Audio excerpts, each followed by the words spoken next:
Всем привет! Я Роберт Николаев, автор этого канала. Сегодня мы продолжим наш разговор с Дмитрием Михайловым, журналистом, писателем, блогером, автором проекта «Страшные истории Якутии».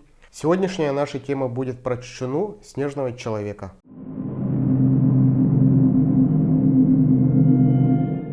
Тема сегодняшнего дня – это рассказы о Чечне. Самое интересное, то, что этих рассказов было достаточно много у нас в Якутии, и они появились достаточно давно и рассказывают о Чечне совершенно разные вещи. И сегодня мы попробуем разобраться, что это за феномен, что это такое и что вообще под этим понятием подразумевается. Вообще, в мифологии Чечна, по всей видимости, появился достаточно давно. То есть он из себя представляет одичавшего человека, который покрыт шерстью. По одной версии, по другим версиям, то, что он носил шерстяную одежду поверх, ну, то есть одежду кожаную шерстью наружу. Из-за этого он походил на дикое животное, и основное его отличие было о том, что он не понимал человеческую речь. Вот. А также по рассказам он пользовался такими достаточно первобытными средствами. И про него рассказывали даже такие невероятные легенды о том, что Чечна якобы безумен. И если его убить, и при этом кровь, например, попала кому-то вот на тело, да, на лицо, на одежду и так далее, то этот человек мог впоследствии сойти с ума. Также ходили легенды о том, что такое же может произойти, если человек завладеет ножом Чечны и его присвоит себе. То есть как будто бы это безумие может передаться другому человеку, то есть либо через кровь, либо через обладание предметом. Вот. И впервые о Чечне прямо на официальном уровне заговорили после публикации в одной из якутских газет. 26 апреля 1929 года в газете «Социалистическая Якутия» вышла заметка как раз про Чечну, и там как раз объяснялось, что это за существо и где и кто с ним сталкивался. Согласно информации, с Чечной сталкивались представители в основном северных районов республики, то есть это вот где-то в районе Колымы, в районе Верхояни и так далее. И, кстати, с Чечной есть несколько версий вообще. До сих пор так и не установлено, что это конкретно было. Одна версия, то, что это прямо какие-то существа из параллельной реальности, которые там вдруг материализовываются, потому что как бы ни их стоянок, ни мест их обитания не было обнаружено никогда. Единственное, что, конечно, с ним вступали в физический контакт, их иногда убивали, на них охотились, ну, например, за месть и так далее, потому что много было рассказов о том, что они либо нападали на людей, могли кидаться в них камнями, кстати. Иногда они свистели, кстати, вместо разговора. То есть перед тем, как напасть, иногда люди слышали, ну, перед тем, как оказаться жертвой нападения, люди иногда слышали свист.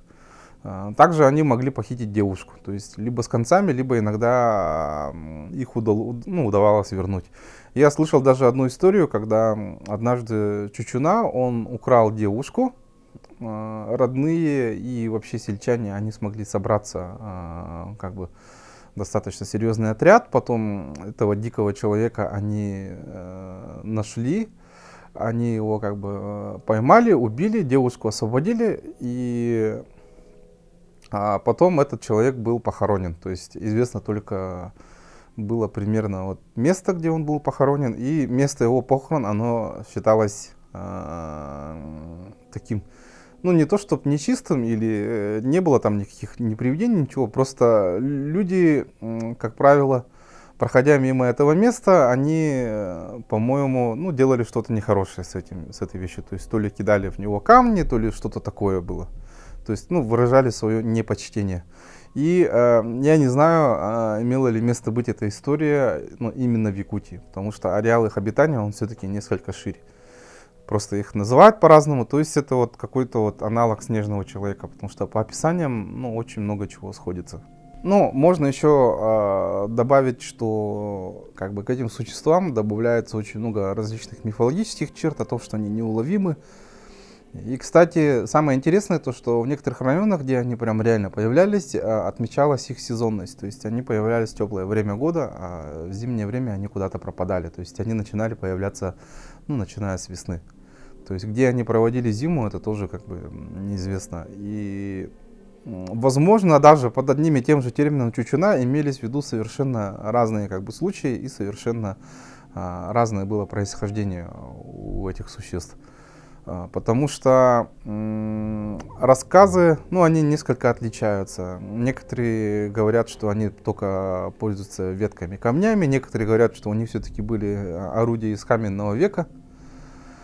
Вот. Но везде как бы все сходится в том, что это люди, находящиеся на низкой ступени развития с технической точки зрения. И поэтому они как бы очень сильно отличались. И есть тут как бы несколько версий. Я на самом деле долго про эту тему рассказывать не могу, потому что я не являюсь экспертом.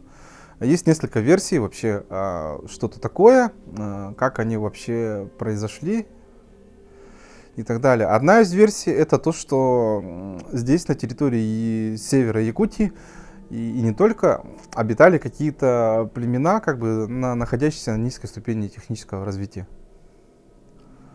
Вот. И, скорее всего, даже если они были, то они были, во-первых, малочисленные, во-вторых, вследствие как бы низкой подготовленности с технической точки зрения, они, скорее всего, к нашим дням уже совершенно вымерли, потому что все-таки сейчас очень много люди ездят на север, очень много видеокамер, спутники и так далее, то есть они в любом случае должны были бы попасть в поле зрения хотя бы один раз.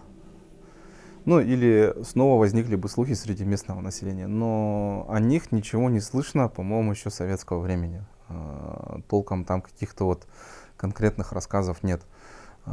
Есть еще одна версия, это говорил мне один мой приятель-краевед, о том, что, возможно, это были изгнанные люди из северных племен откуда-то вот далеко, и они выходили на реку Лена и шли, ну или по другой реке, это в принципе не обязательно, и они, получается, начинали идти по реке на юг, где теплее, ну, чтобы освоить новые земли. И, скорее всего, то, что из-за очень большой отдаленности и из-за разницы в языках его могли принимать как бы за совершенно дикого человека. То есть есть как бы и такая вот версия, то что вот эти одиночные встречи с такими вот людьми-одиночками, которые отбились от своего племени, могли как бы иметь место быть. Вот, поэтому история с чучуной, она, конечно, на самом деле достаточно загадочная и, ну как сказать, требует изучения. Если бы были хоть какие-то наметки, вот, где точно они были похоронены, потому что случаи о стычках с ними, они были и они происходили на территории разных районов. Бывали даже случаи, когда сами охотники потом скрывали о случаях стычки с чучуной, потому что они боялись уголовного преследования. Ну, то, что потом будет разбирательство, что за люди, откуда они пришли и так далее, и они просто-напросто их потом где-нибудь закапывали в лесу и старались это место уже потом обходить стороной. Истории про чучуну, они всегда описывают их как высокого роста, крепкого телосложения и либо в звериных шкурах, либо наоборот они сами по себе очень волосатые люди. Вот, это как бы единственное описание, которое достаточно тесно вот сходится. Правда, я лично в одном из журналов читал историю, и я в нее, скорее всего, верю. Это как раз-таки рассказывал один человек. По-моему, это был геолог, и вот что-то такое вот, связанное как бы с поездками в дальние места. И он однажды столкнулся с чучуной. Это было какое-то существо невысокого роста. Оно как раз было завернуто в звериные шкуры. И И оно было очень худосочное, и оно даже, по-моему, попыталось напасть на него сзади. И оно, на его удивление, оказалось достаточно хилым. То есть, возможно, это был ребенок, например, я не знаю, да, детеныш чучуны. но он был достаточно хилым, и он как бы его с себя сбросил, и оно убежало. И он еще говорил, что оно передвигалось как дикий зверь, то есть с такой же скоростью. То есть не как человек, там, как бы с трудом бегающий, да, а именно как бы легко и непринужденно оно перемещалось по лесу с очень высокой скоростью. Я считаю то, что Якутия это очень большое место, и оно скрывает достаточно большое количество тайн. И я думаю, что со временем хотя бы часть из них будет раскрыта. В этом выпуске мы поговорили с Дмитрием Михайловым о снежном человеке Чучуне. На какие темы вы еще хотели бы поговорить? Оставляйте свои комментарии, подписывайтесь и ставьте колокольчик. До новых встреч!